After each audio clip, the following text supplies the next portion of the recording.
What up, what up? It's your boy Diversified. Dropping another video, some more bullshit, some more of my personal perspective. It's not yours, it's mine. And you can agree or disagree. It's funny, I've been catching some flack from the left and the right, from Democrats and Republicans for the last couple of videos I made.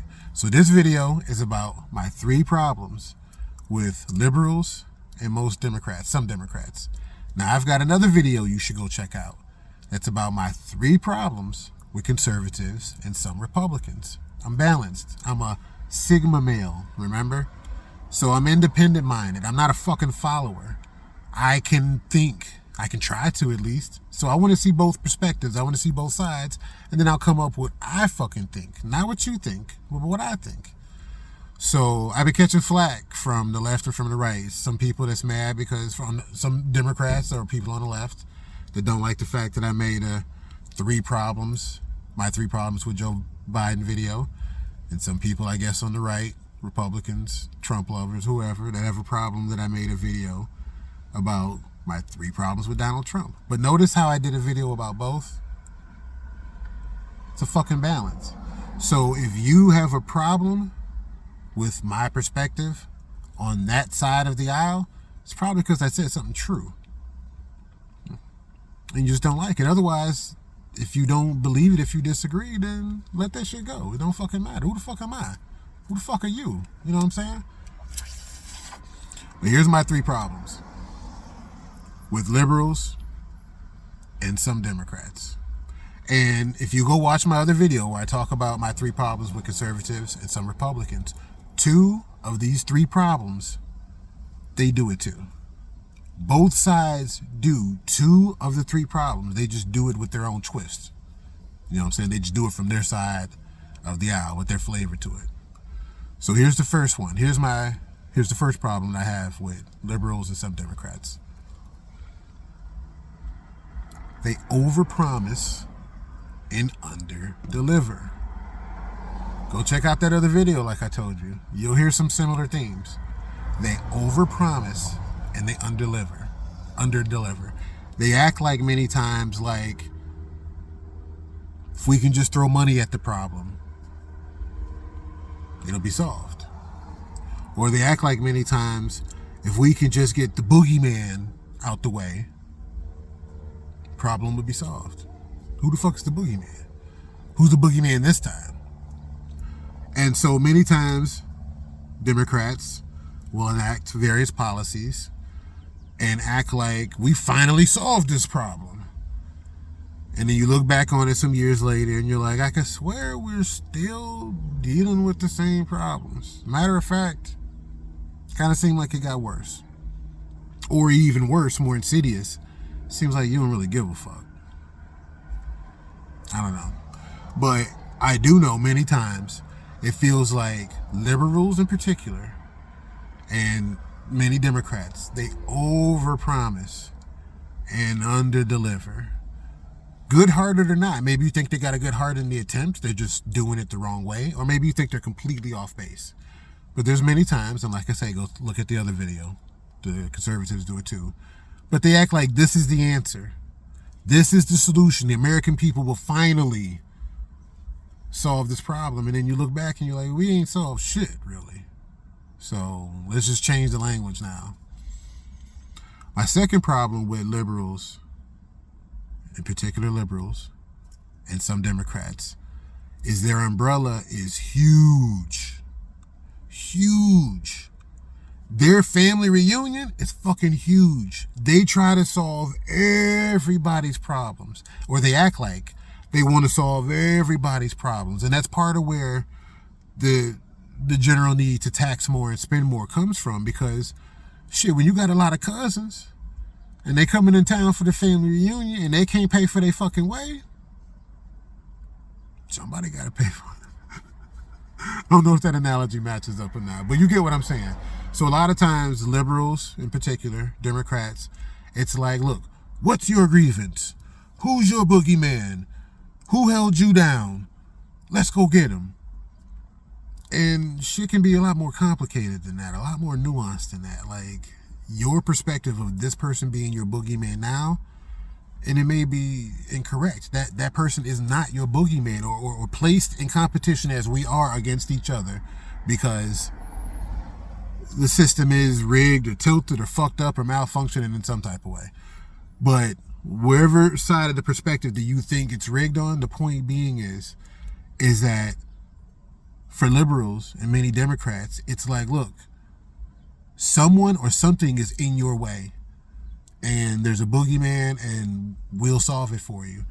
And the problem is many times you're like, it seems like you only really come around like every 2 or 4 years.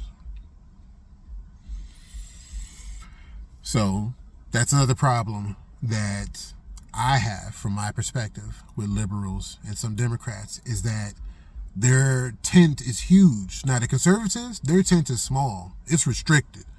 It's like a gentleman's club. It's a private club. Like, you know, it's restricted membership. The liberals and the Democrats, no. Anybody, damn near anybody can get in that motherfucker. You can be a privileged, oppressed person. You can be, if Donald Trump wanted to, he could run in the Democratic Party. If he wanted, it's too late now, but if he wanted to, he could run in the Democratic Party. Because Donald Trump could say, as a billionaire, I've been oppressed. Now, I'm not trying to make fun of people who actually have had oppression and opposition and boots put upon their necks and systemic shit opposing them. I'm just saying, sometimes it can feel a little disingenuous from some circles in the liberals and the Democrats when they want to address these problems. And it's like, yeah, but you do it in a way that doesn't feel authentic all the time. It feels, you know, like it feels solicitous. So it is what it is. But that umbrella, you can fill out that application. Let us know who, you know, is the boogeyman. You can be in the party. So that's one issue. And then the third issue, my third problem with liberals and some Democrats is that they, and like I say, go look at the other video because there's parallels. Many times liberals and Democrats act like, and this ties into the point I just made, we want to lift ourselves up by our bootstraps. We want to carry our own weight. We want to be the masters of our own destiny. We just need this boogeyman, this entity to set us free, you know, get off of our necks, let us rise.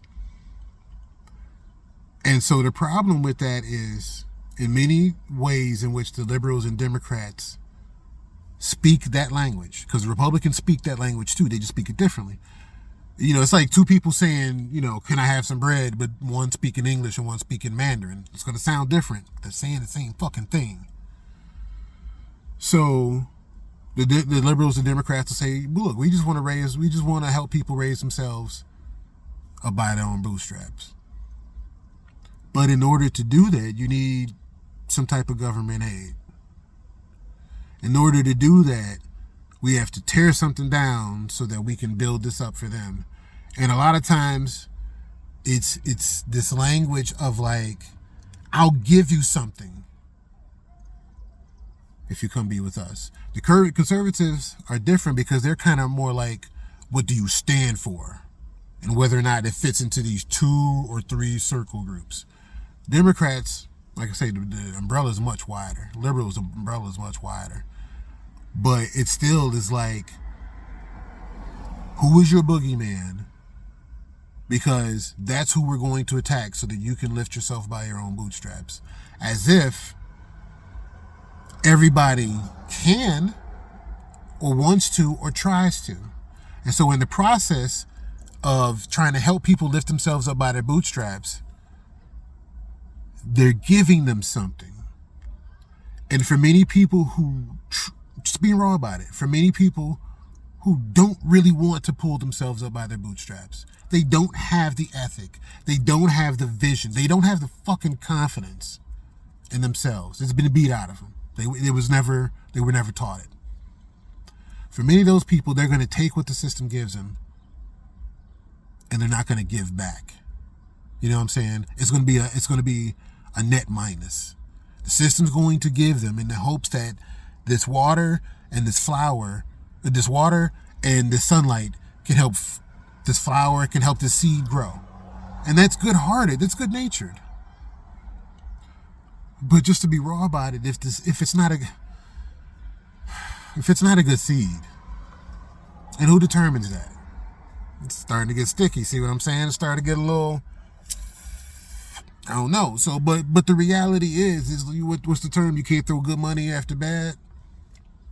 You can lead the horse to water, but you can't make it drink. It's certain shit like that that's like, in perhaps the good-hearted nature, to finally give some people something so that they can then have enough momentum to carry their own weight and lift themselves up by their bootstraps. Maybe part of the problem is some of those people either can't or just flat out won't.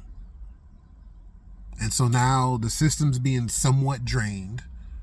Maybe drain's the wrong term, but the system is giving to people who are not sufficiently giving back. And that's wrong in certain ways for the people who would give back, and now they can't get it because there's not enough to go around. This is my personal perspective. Part of the problem in our American political system, economic, because this is more about economics. We're in a capitalist society, yes. And there's capitalism, which is so far proven beyond anything else that it can raise people out of poverty. But it is probably the greatest instigator of social and income inequality. It's both, you know what I'm saying? It's both sides. Each one is the other side of the coin. Capitalism can raise people out of poverty. So that's the benefit of a capitalist society. The negative is there are many people that are going to be left to the wayside as other people rise. So some people want to institute socialism, or a little bit more socialism, as a way of balancing income inequality so that so many people don't get left behind. And I think, my personal opinion, America needs a little bit more socialism. Capitalism for sure, maybe 75 to 25%, I don't know the ratio, but we need capitalism because capitalism produces more, it inspires people to produce more, it raises people out of poverty, it gives incentives. Socialism beats a lot of that out. In the attempt to share, in the attempt to raise all boats, in the same tide, in an attempt to make things balanced, you lose some of that steam. There's leakage. It just doesn't produce the same. So what happens is, in an attempt to give everybody everything, or even in an attempt to give everybody something, you end up producing less for everyone. It's counterintuitive. It doesn't make sense, but if you're just going to be raw about it, there's something about the incentive to get rich, the incentive to live wealthy, the incentive to have more, to have a surplus, than it is the incentive for everyone to have the same, or for everyone to have enough. Now, you'd have to actually check yourself and think about this. Are you the type of person that I would sacrifice? I'm not saying myself, I'm just putting this out there hypothetically. Would you be the type of person that would sacrifice your ability to be rich so that someone else will never be poor? Yeah, you get back to me on that one. So that's sometimes the problem with the premise that liberals and some Democrats put out there. In their attempt to do everything or to do something for everyone, they run out of less to do that, because some of the natural incentives that capitalism provides gets dampened down by that type of socialism. So I think we need some type of mix. We just haven't found, or we're just not comfortable with what that right mix is. But nonetheless, so those are my three problems with liberals and Democrats. Like I say, go look at the other video about my three problems with conservatives and some Republicans. 2 of the 3 are the same. I mean, You can have Judaism, you can have Islam, you can have Christianity, you can have Hindu, you can have all the different religions of the world, right? They're all talking different. They got different books. They got different chapters. They're saying the same fucking thing. For the most part, they're saying the same thing. And they're saying it to the same people. So peep that out. I'll bring out more videos for you. And I'll smoke a little bit more for you too. It's your boy Diversified, baby. I'm out. I'll holla at you.